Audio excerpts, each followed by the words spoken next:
What a nice group. You're much happier. I was here 3 years ago. You're much happier now. And you're much wealthier, and you're providing a lot more energy than you used to. That's for sure, right? Thank you. You know, Harold is a very successful man. And I was with the great football coach, Barry Switzer. I think he might be the only one. He won in the NFL, and he won in college, right, the championship. But Barry is a great guy, great coach, and he's one of Harold's best friends. And Harold was coming into a meeting, and I was talking to Barry, and he said about Harold, you know, sir, that guy can take a straw, probably the plastic ones before they changed. I don't think it would work. The paper straws aren't working too well. Sir, he can take a straw, and he can put it into the ground, and oil comes out. And other companies, they spend billions looking for oil. They want to find that oil. They just spend billions, and they can't get it. But this guy puts a straw in the ground. I said, how cool is that, right? But that's my friend Harold. He's a great gentleman. I learned a lot about energy from him. But it's wonderful to be here back in Pittsburgh. By the way, go Steelers. Go Steelers. Big Ben, I guess Big Ben is recovering. I know Ben, he's a great guy. He's a tough cookie. And he'll be back, right? He'll be back. Big Ben. And you have a great ice hockey team, too. You have a great ice hockey team. Sidney Crosby, the whole group. You know, they were at the White House not a long time ago. And they came in, and they are a great group of people. So you have great sports place and great sports town. But I'm here with the incredible people who fuel our factories, light up our homes, power our industries, and fill our hearts with true American pride. That's you. And by the way, you guys sit down. Thank you. Sit down there. We'll be here for a little while. I like energy people. Energy people have a lot of energy, unlike some people I deal with. They got a lot of energy in more ways than one. Nobody does it better than the hardworking men and women of Marcellus Shale country.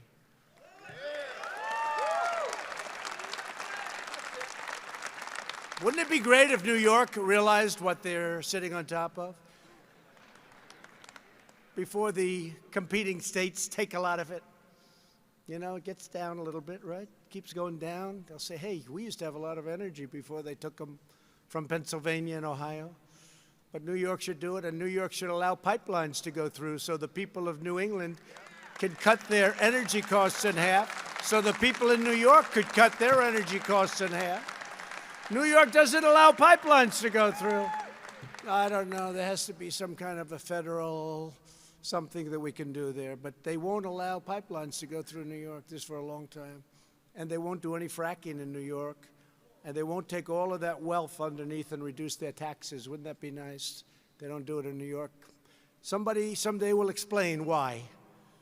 They do it in Pennsylvania. They do it in Ohio. They do it in states right around New York. They don't do it in New York. They're sitting on a gold mine of energy.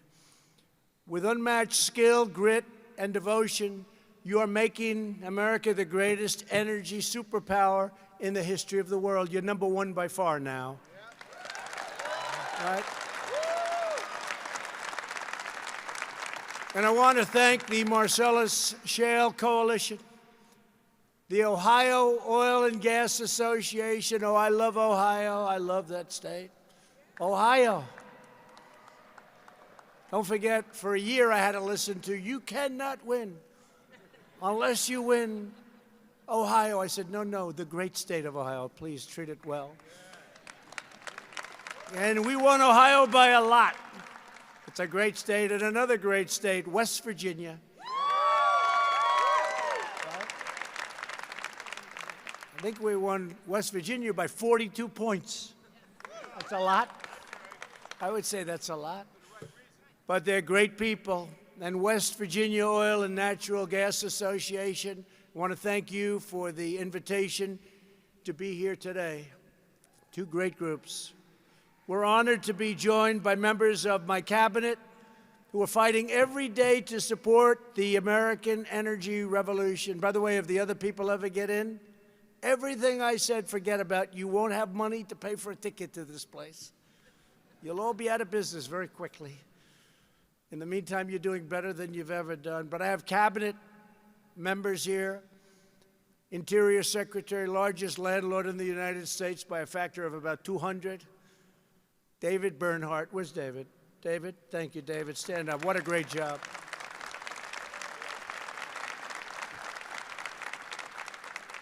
It's basically the landlord to about half of the United States. A friend of mine, a great gentleman, he's going to be leaving, and I'll tell you, there's one that's going to do well, but he's been right from the beginning. We're almost 3 years now. Energy Secretary Rick Perry. Rick, great guy. Great guy, great competitor. I ran against Rick. He was nasty. He was tough. He was tough, but he was a gentleman. And when he decided that it was time to do something else, there was nobody that could have been nicer. He's been a tremendous asset to the administration. And he was a great governor of Texas. And he's been a great job with the energy. And that includes nuclear energy. Really fantastic job. Thank you, Rick.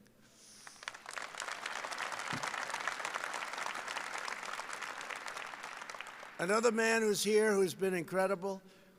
He is a man that no matter what you do, it's never going to be considered right, because one group will like it and one group won't, but he's really tough. He's really smart. By the way, he loves the environment. EPA Administrator Andrew Wheeler. Andrew, you've done a fantastic job. And he's right now working on small refineries, getting them everything they need to stay, because it's a highly competitive business. We want to keep them really prosperous and keep them in business. And so I know you're working on that. And he's dealing with them, I think, this week and next week, and you'll hopefully have something for the small refineries. Anybody here from small refineries? Yeah, a couple. Not too many.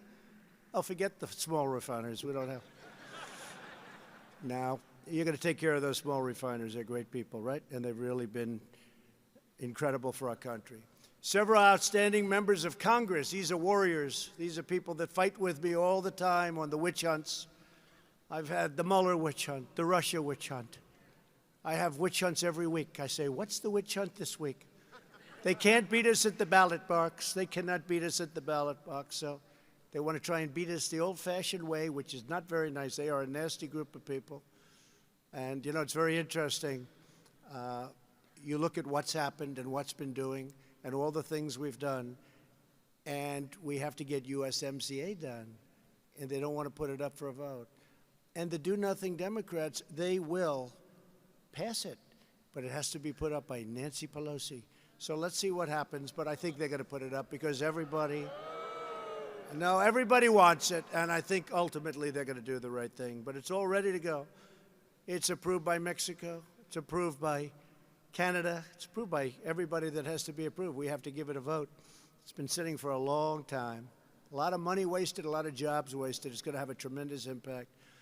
But these are warriors that have been with me right from the beginning. A friend of mine, Mike Kelly, Congressman Mike Kelly. Mike, stand up. Great job, Mike. A man with the greatest name in show business, Guy Reschenthaler. Now, anybody can get elected to Congress with that name. You got to be one hell of a talent. When you can have that name and get elected, I'll tell you what. But he's a warrior. They're all warriors. This group is incredible. I won't say it about every group. Some aren't warriors, but this group is incredible. It's called Pennsylvania. It's in the genes. It's in the blood, right? It's in the blood. Another terrific guy who is always there, Lloyd Smucker. Thank you, Lloyd. Great job. G.T. Thompson. We have them all today, huh? G.T. We have them all. The great John Joyce. John, thank you. Great job. Thank you, John. Dan Muser. Thank you, Dan. Thank you. That looks like Cary Grant, doesn't he? Have you ever been told that? It's not a bad compliment, I must say. Today we have Tom Arnold. And those days you had a little different. Those days you had Errol Flynn, Cary Grant. A little different, but Today we're doing better in so many different ways. And, of course, somebody that fights like you've never seen before, Fred Keller. Fred. Thank you, Fred. Great. Doing a great job. Thank you all. I mean, these are fantastic people. And David, where's David? Is he there? Where's David? What happened to him? We won't mention his name. He's in the back. Pretend that I didn't say it. When I last spoke at this conference in 2016, American energy was under relentless assault from the previous administration. You know that so well. More than a third of all of the coal mining jobs had vanished. A moratorium had been placed on new coal leases on federal land. Drilling and mining on federal lands was blocked and restricted at every turn. Desperately needed pipelines were obstructed and denied. Federal regulations and bureaucrats were working around the clock to shut down vital infrastructure projects, bankrupt producers, and keep America's vast energies and treasures buried deep underground. They didn't want to let you go get them. So good for the American people in so many ways. I promised that as president, I'd unleash American energy like never before, because our natural resources do not belong to government. They belong to the people of this country.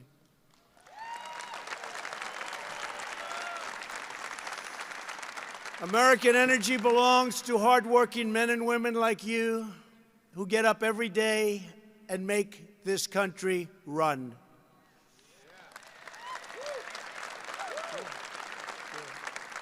Today, I'm proud to declare that I've delivered on every single promise I made to this conference 3 years ago, and much, much more. Everyone.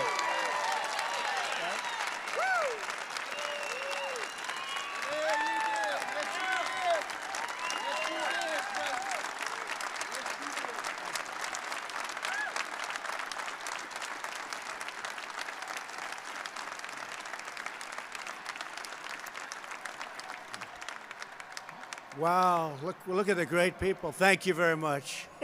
4 more years. Why don't you drive them crazy? Go 16 more years, you'll drive them totally. 16 more years. Thank you. Thank you. We're now energy independent. Who would have thought that? That wasn't going to happen for a long time.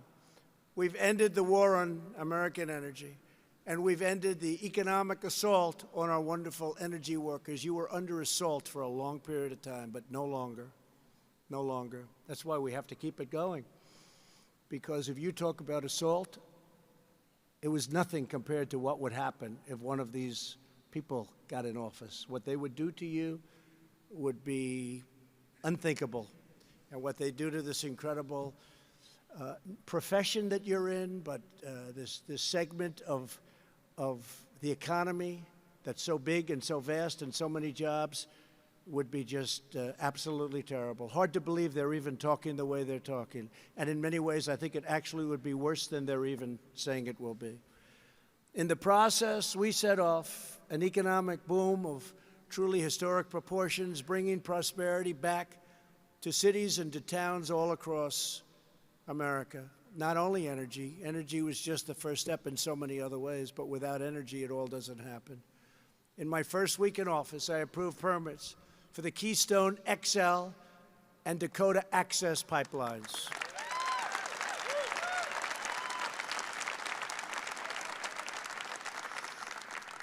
And that's a big thing. That was a very unfair situation in the case of Dakota Access. They had built it except for one small section, and they weren't being given the permits. They had spent billions of dollars building it. One small section where it connects, they were not going to get the permits. And I gave them the permits, and they got it built, and it's been operating now and very successfully. And a lot of jobs and a lot of everything else. And a lot of clean environment, because that's what it is. And with Keystone, same thing. They have everything they need. They need a couple of little extra ones in 1 or 2 states, one state in particular, and they'll start. And it's a combination of 48,000 jobs on top of everything else. We canceled the last administration's so-called Clean Power Plan. Sounds nice, but it wasn't nice. It was a disaster.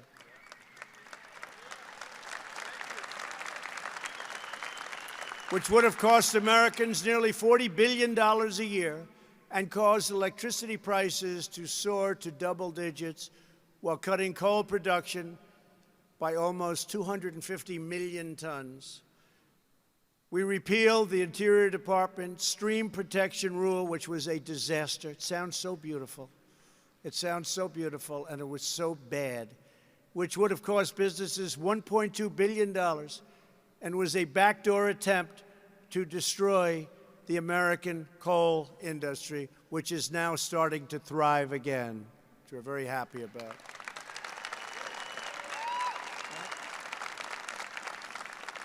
We revoked the ridiculous Waters of the United States rule. No longer will federal bureaucrats be allowed to micromanage every public pond and drainage ditch on private land. They've taken away your rights. They took away your heart.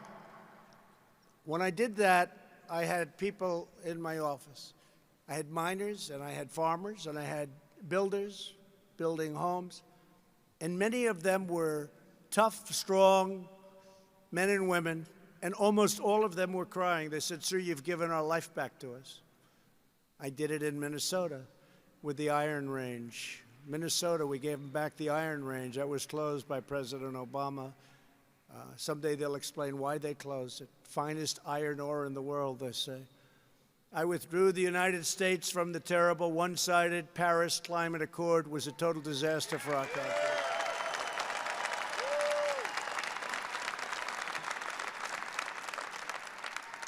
And I thought when I did that, it would be very tough. And all I do is get applauded for that move so much. It would have been so bad for our country. They were taking away our wealth. It was almost as though it was meant to hurt the competitiveness of the United States. So we did away with that one. The Paris Accord would have been a giant transfer of American wealth to foreign nations that are responsible for most of the world's pollution. Our air right now and our water right now is as clean as it's been in decades. Shutting down American producers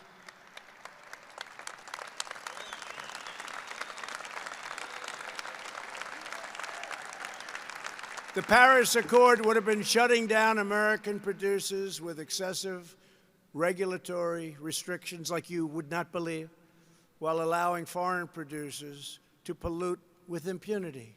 They were allowed to do what they were doing. I'm proud that today the United States is among the very cleanest air and drinking water on earth, anywhere on earth. And we're going to keep it that way because everybody in this room, you're in the energy business, but you want the same clean water and same clean air that I do, that my family does, your family. So I just want to thank you. It's really incredible, but we're at a very, very good point environmentally right now. What we don't do to punish, thank you. Thank you. What we won't do is punish the American people while enriching foreign polluters, because I can say it right now, and I'm proud to say it. It's called America First, finally. It's called America First.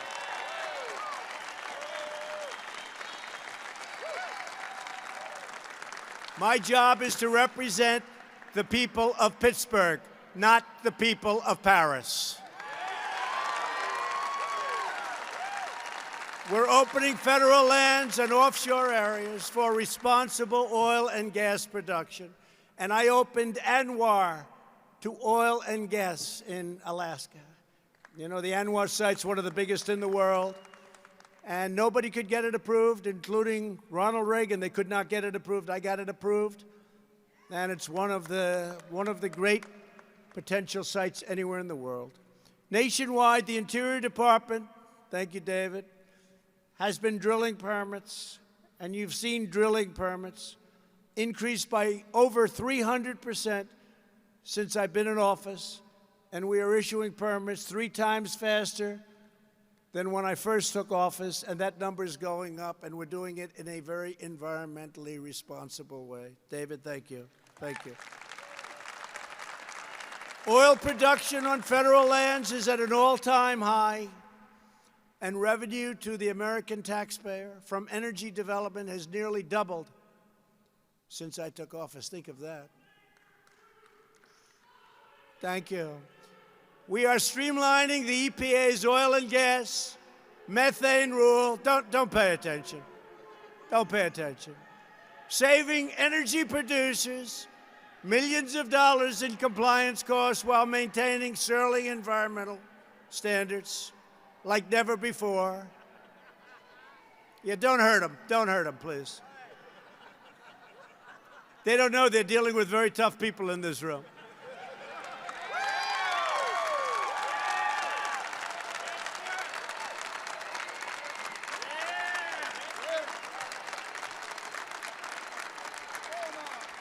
They don't know who they're dealing with. They don't know who they're dealing with.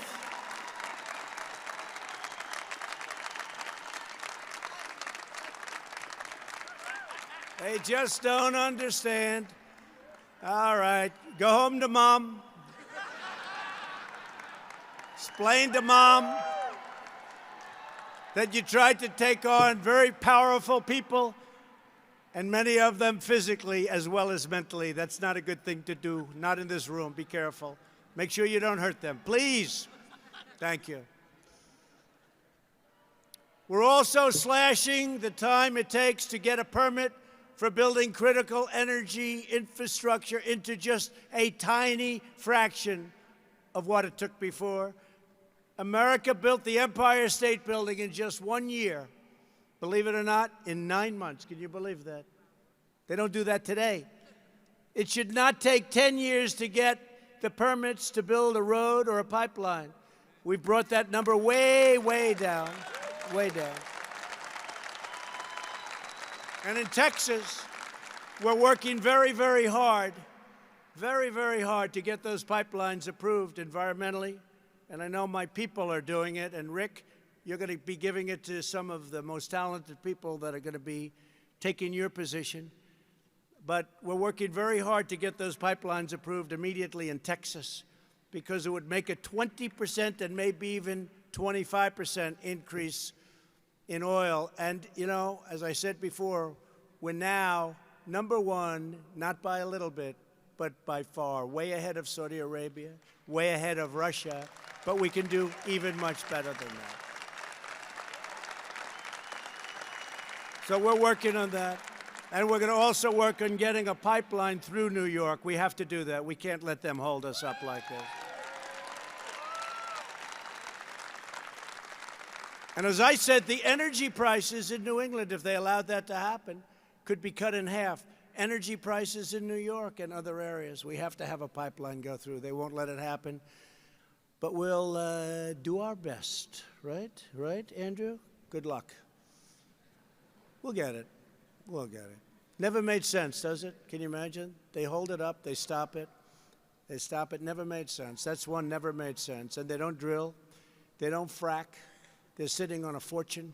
What they could do, they could pay off their debt. They could pay off a lot of things. They could have taxes cut in half, maybe better than that.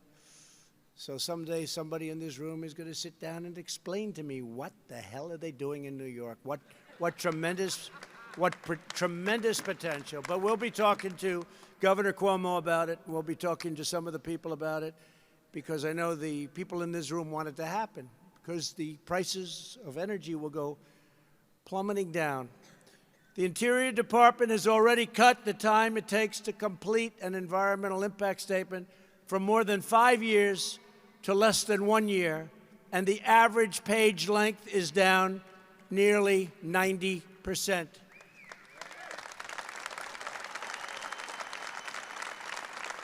I know all about environmental impact statements. I've done many of them. And then I see the same consultants that I'm paying up in places like Albany and different capitals of the states.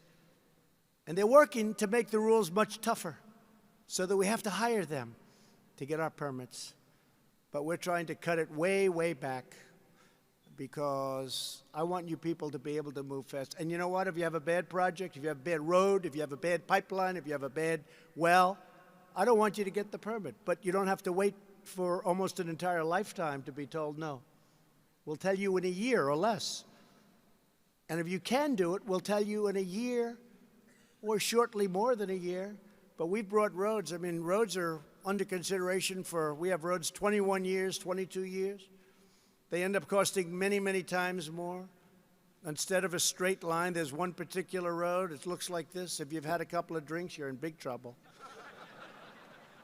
It ended up costing many, many, many, many times the cost. Took 21 years to get approved, and they circled the nesting of, things you want to save, you want to help, but you also have to worry about ourselves. So they have a road, instead of a straight line, they have a road that looks like the Indy Speedway. It's not a good situation, and we're trying to do away with that. And we're very close to getting it.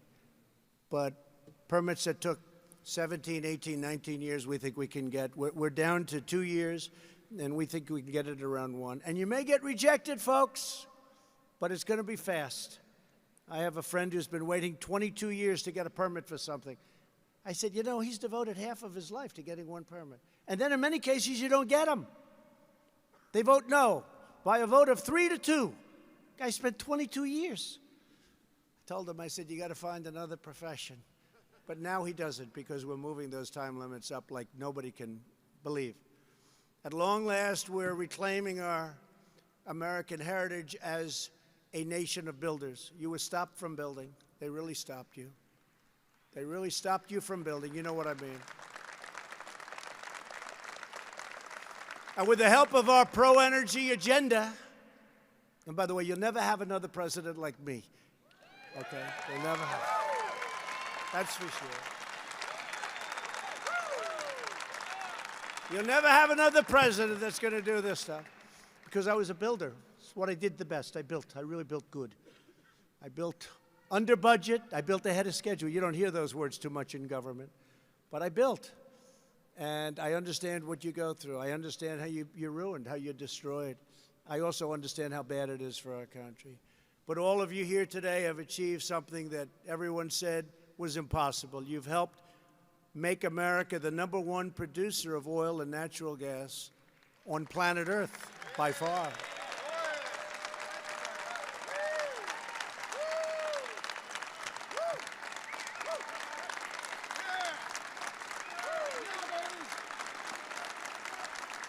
#1 by far. #1 by far. And think what that means for jobs. Think what that. I just left Louisiana recently, and we opened a $10 billion LNG plant. I don't know if I've ever seen a longer build. It's like a skyscraper laid on its side. It is the most incredible thing you've ever seen. More pipes in that building that nobody would realize how complex it is. But it took years and years, and it was a dead project. And I had it approved almost immediately. You know what we're talking about, fellas. And it just opened. And I went and we cut a ribbon.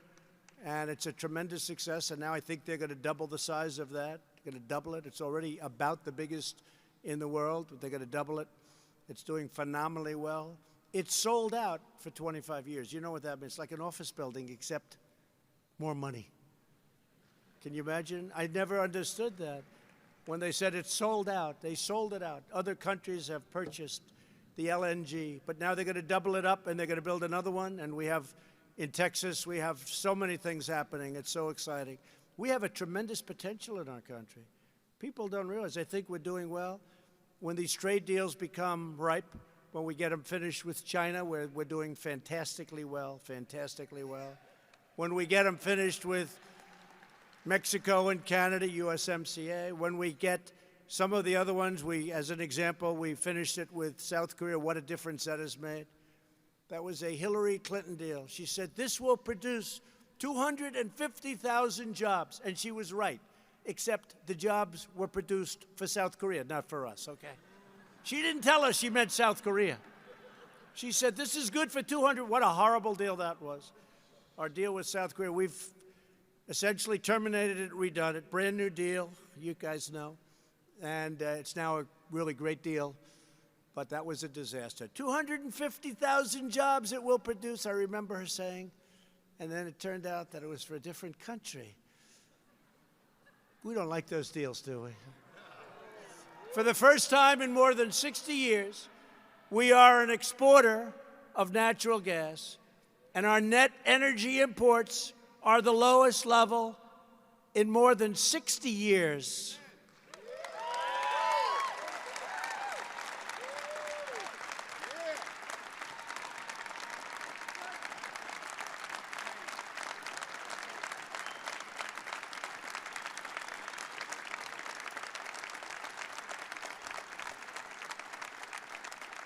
So, you know, in the Straits, the famous Straits where they make so much money and we protect everybody, we don't get paid, but we're starting to get paid a lot.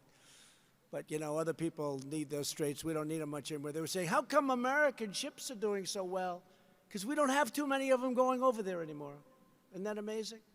We don't have too many of them. Dangerous territory. We don't have too many of them going over. My administration has more than doubled approvals for LNG exports, and it's going much, much higher than that in the pipeline. I look forward to seeing even more brand new LNG facilities built with American labor and American steel.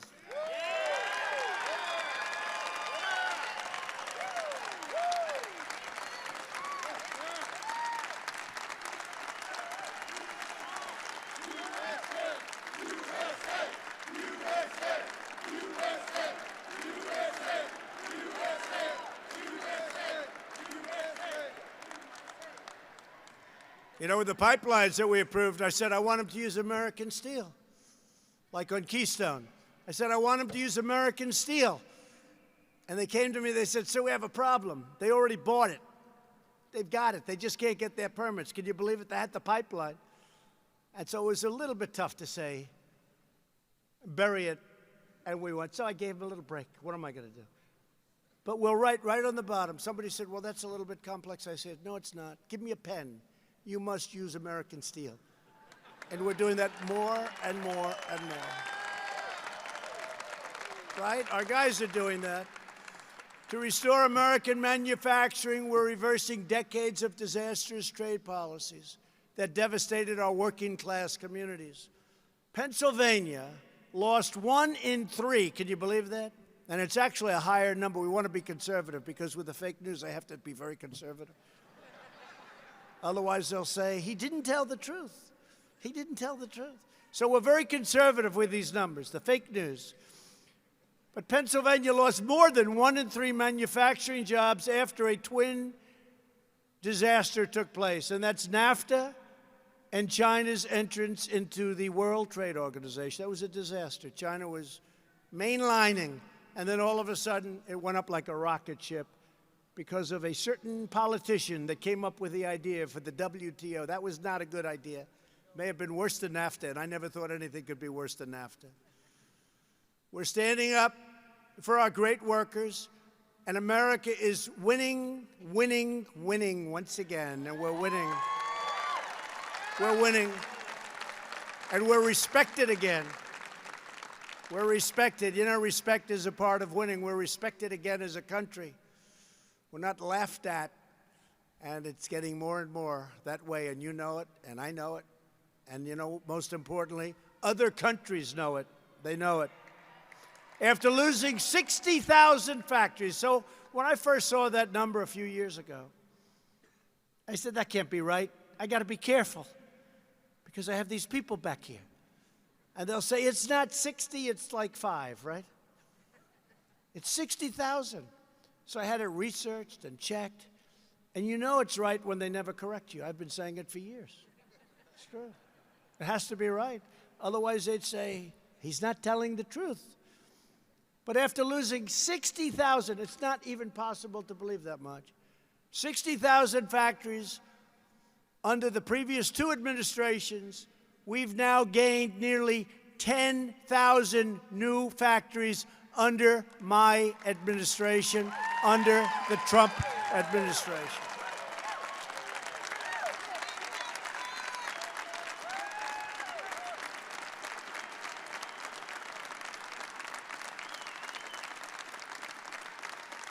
And NAFTA that we've been talking about will be replaced with the USMCA, which will really be a historic win for American energy producers, farmers, and factory workers of all types.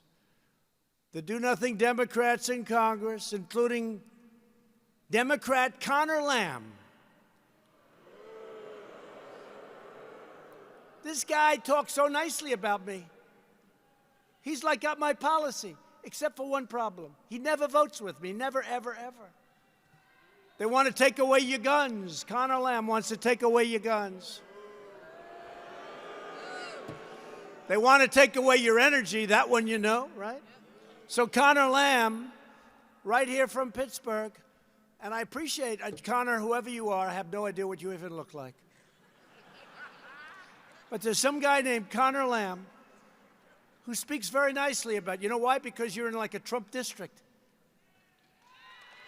No, it's right, that's true. Right? No, the president's excellent. He's doing a good job. I thought he was a Republican until I found out. I said, this guy's got to be a Republican. But he never votes with us. That's the only thing that matters, right? We don't get his vote. But we have to stop this Democrat insanity, get back to work. We have to pass the USMCA. And by the way, I have to tell you something. There's a guy named Sean Parnell, who is a fantastic military man, brilliant, got everything going. And I heard, fellas, maybe my genius congressman can tell me, I hear that Sean Parnell going to run against Connor Lamb. That will help the energy business a lot. And he should win. He should win. And Sean will vote for us, and he'll work for us. Industries are racing back to America because we've made this the best place in the world to hire, to invest, build, and to grow. We've enacted fair trade policies, unlocked affordable energy, cut a record number of job-killing regulations, and made our tax code globally competitive.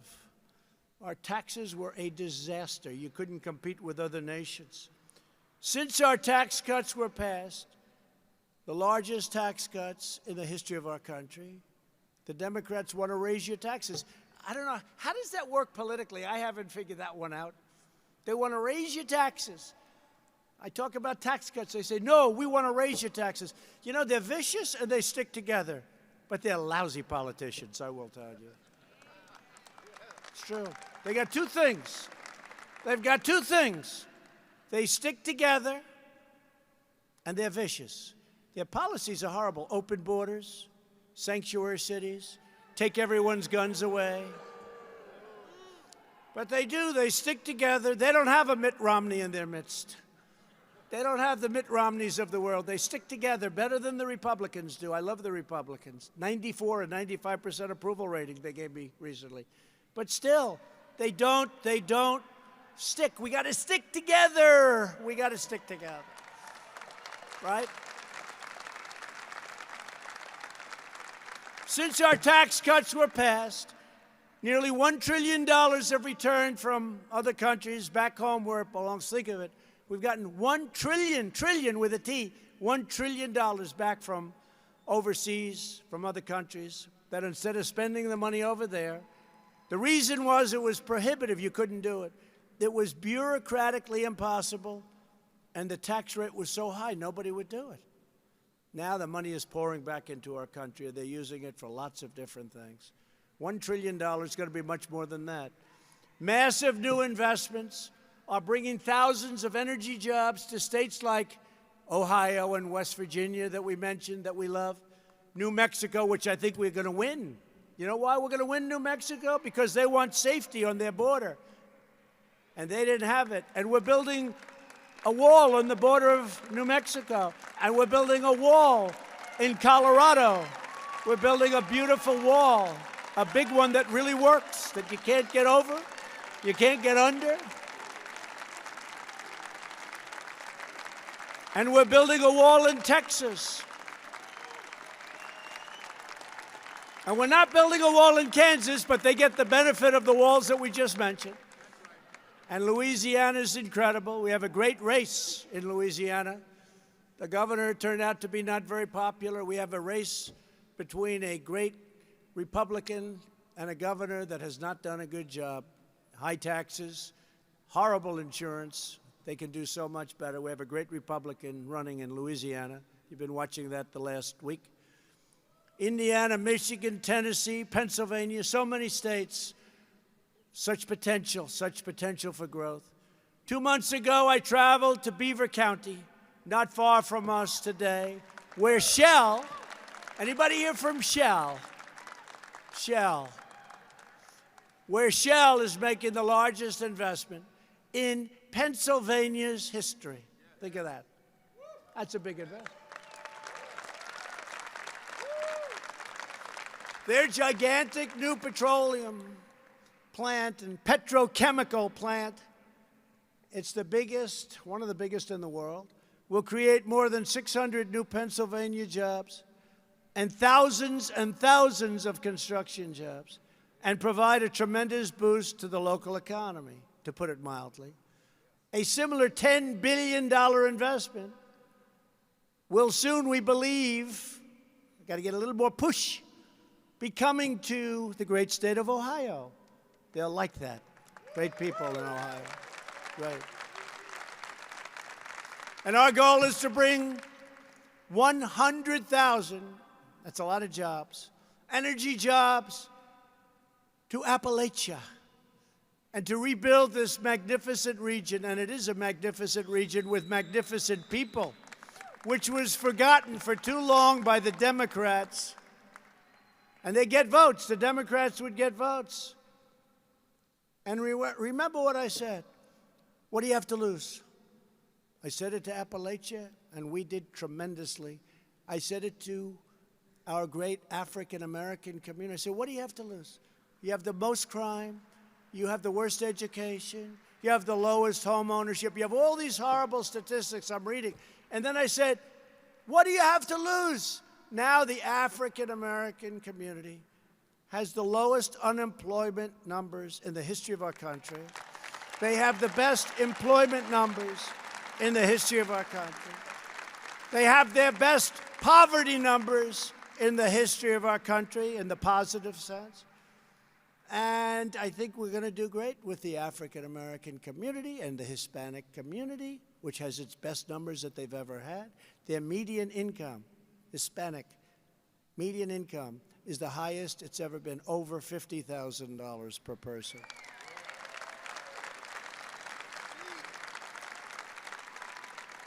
And all of those people that came out, and they came out to vote, they'll never be forgotten again. The Democrats are trying to figure out, where the hell did they all come from? It was something. You know, a number just came out. I don't know if you saw. Moody's, respected. And it said that under the Bush administration for 8 years, median household income went up $400. That's over 8 years, okay? So remember, $400, 8 years.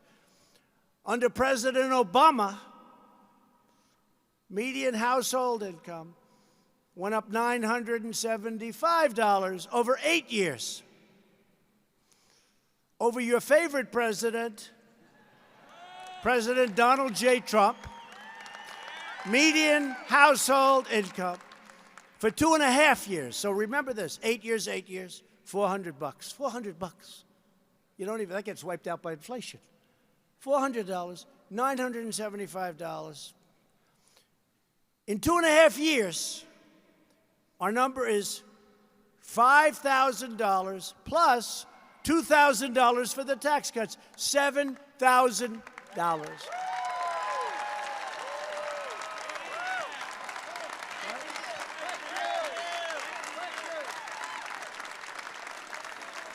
How do you lose that debate? How do you lose that one? When you're up debating, how do you lose those debates?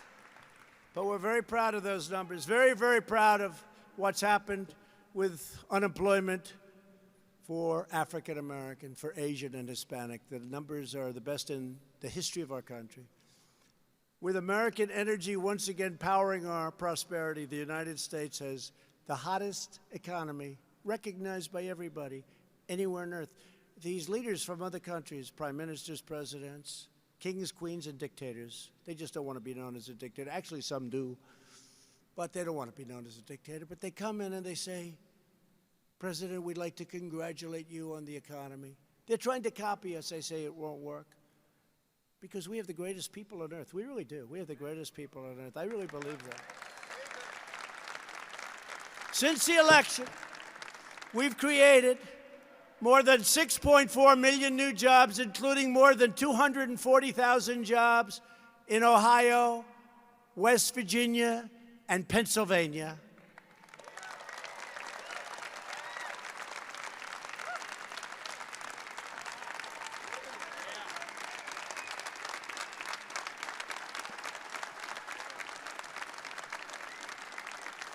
A beautiful number is that more than 2 million Americans have been raised out of poverty, taken out of poverty. Wages are rising, and they are rising the fastest of all. A lot of you people are going to like this, for the blue-collar workers, the best proportion of anybody. Blue-collar. In the first half of this year, wages for the lowest income workers increased by more than 6%, an unheard of number.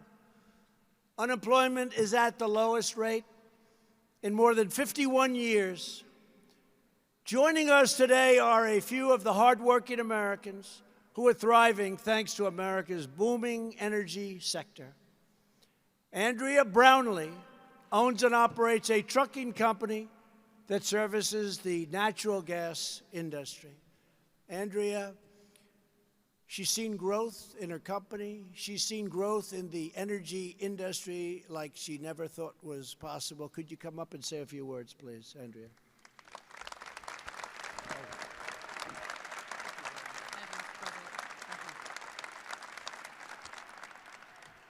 I grew up here in the Ohio Valley, the daughter of a steel worker, still actively farming my grandfather's farm.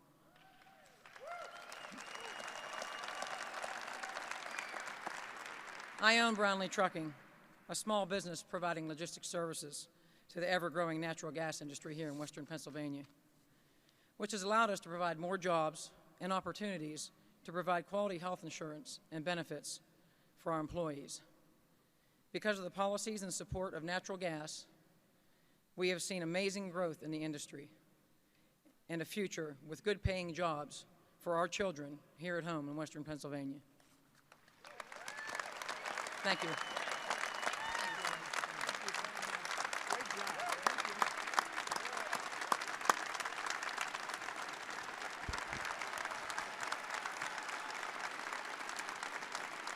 They like you. Great job. Thank you, Andrea. Rawley Kogan is a biologist and president of the Keystone Elk Country Alliance. I assume that's no relation to the Keystone Pipeline.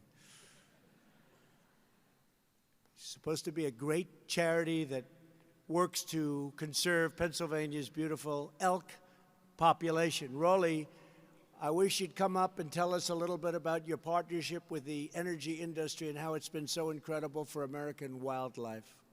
Rawley, please. Thank you. Thank you.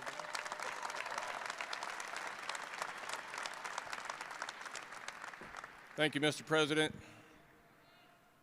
Ladies and gentlemen, don't let this hat fool you.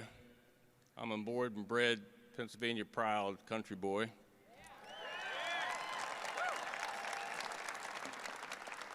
Energy and conservation, what do they have in common? Strong partnerships and a stewardship ethic. About 2 hours north of here is a 2 million acre block of public land. And by the way, I came down here yesterday in a vehicle powered by compressed natural gas. Yeah.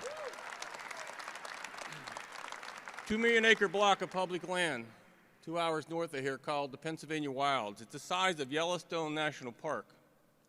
It's the home to the easternmost wild elk herd in the United States, Pennsylvania's elk herd.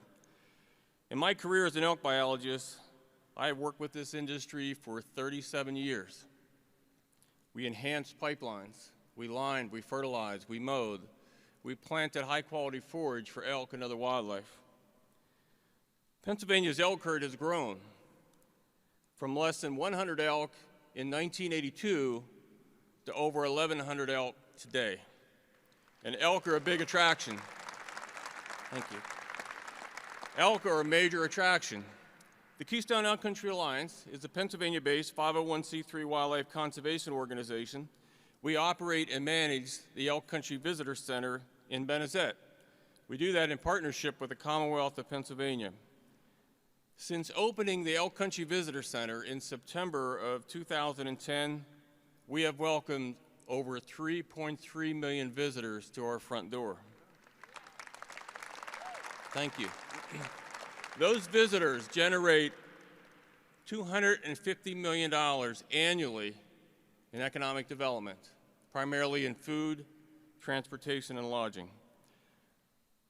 The natural gas industry has been a longtime supporter of Pennsylvania's elk country. They have contributed significant dollars to Pennsylvania's elk country and also to the Keystone Elk Country Alliance's educational programs as well as our habitat projects.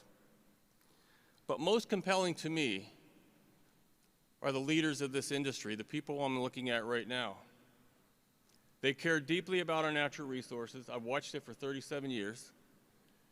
They care deeply about our environment because it's who they are. They're from Pennsylvania, they're from Ohio, they're from West Virginia, they're from all over this country. They go on vacation in our natural resources, they take their families there.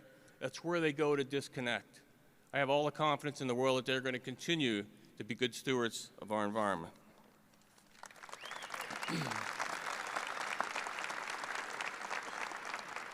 Energy and conservation. There are long-standing partnerships, and I value our partnerships. I applaud your conservation ethic, and I am genuinely appreciative of your leadership in making our country energy independent. Thank you, and thank you, Mr. President. Thank you, Raleigh. Thank you. Thank you very much, Raleigh. Finally, Bonnie Moore runs a farm in southwest Pennsylvania that has been in her family for more than 2 centuries. That's a long time. That is a long time, Bonnie. Over the years, Bonnie could do nothing but watch as economic decay drained her community of its vitality. It drained her community of its people and its wealth, but now it is springing beautifully back to life. Bonnie, please come up and tell us about what's going on, please.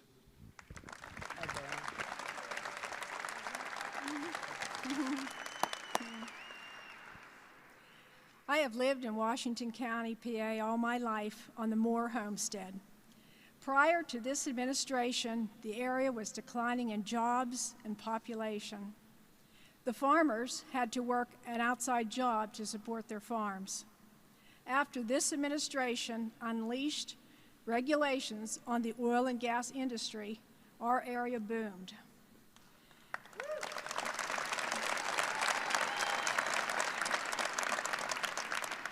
We had job growth, supply chain growth, and the landowners were compensated for allowing the energy companies to use their properties.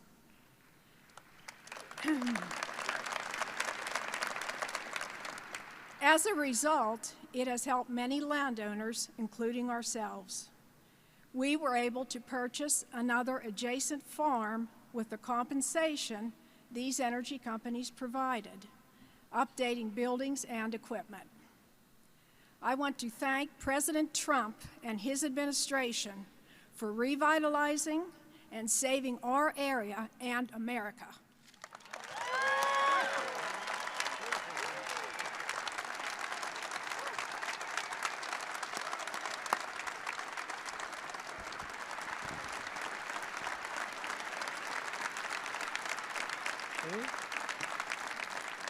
Thank you, Bonnie. See what you're doing, fellas? What a great job you're doing. Thank you very much, Bonnie. A thriving energy industry not only benefits hardworking Americans like Andrea and Raleigh and Bonnie, who live in shale country, It's also an enormous benefit to citizens all across our country, all across our land. According to the Council of Economic Advisors, who cannot even believe the numbers and the success that we're having, the astonishing increase in production made possible by shale and the shale revolution saves Americans $203 billion every year, or $2,500 for a family of 4 in lower electric bills, lower prices, and at the gas pump. So now you can add that $2,500 onto the $7,000. I think I'm going to do that from now on, if you don't mind, Mr. Congressman. I think we're going to do that because now you add it on, and you're getting close to $10,000 a year compared to $400 and to $975. That's a big difference. I think we have to add it on. We'll add it on, right? Why not? But despite these terrific benefits, many politicians in our country are targeting your industry and your jobs for literally total destruction. Whether you like it or not, that's where they're going. I don't know, is it on purpose? Is it stupidity? Is it through evil? How could it be possible that they do this?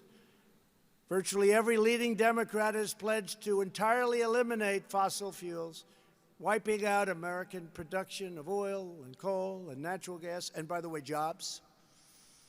These Democrat plans would obliterate millions of American jobs, devastating communities across Pennsylvania, and bankrupting families all across our nation. As long as I am your president, that will never, ever even come close to happening, not even a chance.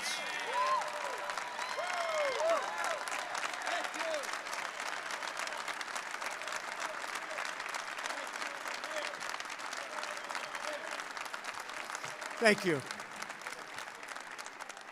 Anti-energy zealots are blinded by ideology. Democrats want to ban shale energy, but shale energy has reduced America's carbon emissions by 527 million metric tons per year. So what are they doing? A much better record than the European Union, which is always telling us how to do it. We should be telling them how to do it based on our economy. The radical policies of Democrats in Congress would result in massive layoffs, exploding energy prices, and a gigantic gift to our foreign adversaries. Oh, they want us to do it so badly. Because our businesses would no longer be competitive with their businesses. Some people think that that's why they come out with all of these schemes. Our vision is the exact opposite of what they want to do. Our vision is pro-worker, pro-jobs, pro-family, pro-energy, and 100% pro-American.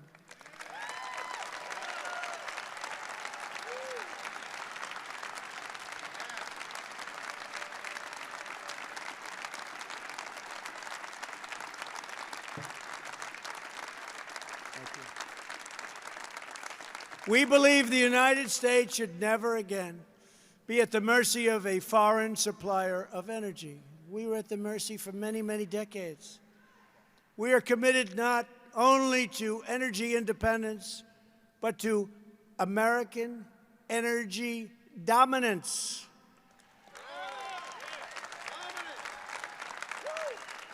And the path to that future starts right here in Shale country with all of you, the proud patriots of Pennsylvania and Ohio and West Virginia. You've always been loyal to America, and I will always be loyal to you. The job you've done is incredible. In every action I take, from defending American energy to securing American borders, to ending the endless wars I am fighting for your interests, your families, and your countries above all others. We're fighting for you. We have to fight for you, and we're fighting for you, and remember that above all others.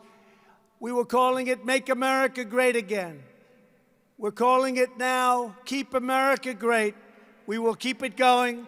And finally, as your president, we will always put America first.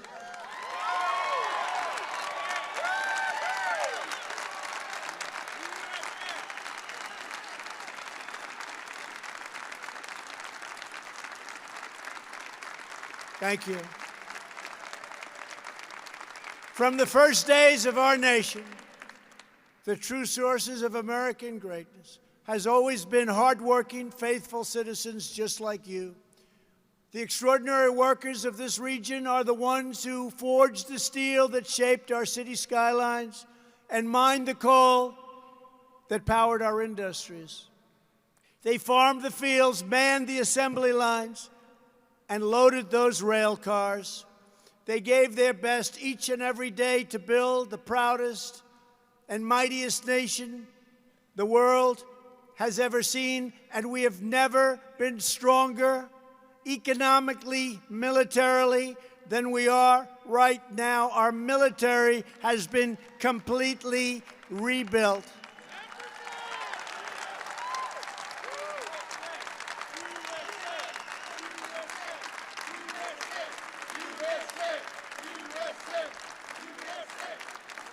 It was their labor and their sweat that fueled America's rise.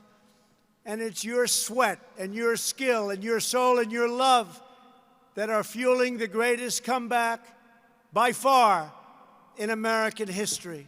That's what we're doing. Greatest comeback we've ever seen. We are stronger today than ever before, and we will be even stronger tomorrow. You have to see what we have planned for our great country.